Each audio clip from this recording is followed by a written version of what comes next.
దేవుడు మనల్ని ప్రేమిస్తున్నాడు కాబట్టి ప్రతి స్థలంలో నీ యొద్దకు వచ్చి నిన్ను ఆశీస్తా ఉన్నా అని వాగ్దానం చేస్తున్నాడు.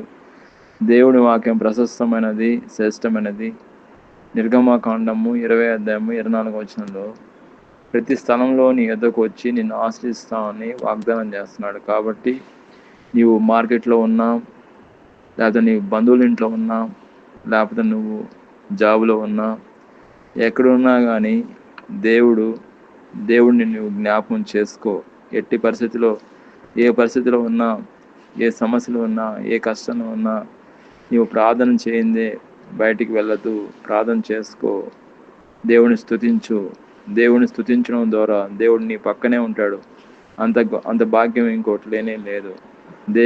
నువ్వు దేవుని ప్రార్థన చేయడం ద్వారా, దేవుని జ్ఞాపకం చేసుకోవడం ద్వారా, దేవుడిని స్తుతించడం ద్వారా దేవుడు నీ యొద్దకు వచ్చి నిన్ను ఆశీర్వదిస్తాడు, గొప్పగా ఆశీర్వదిస్తాడు.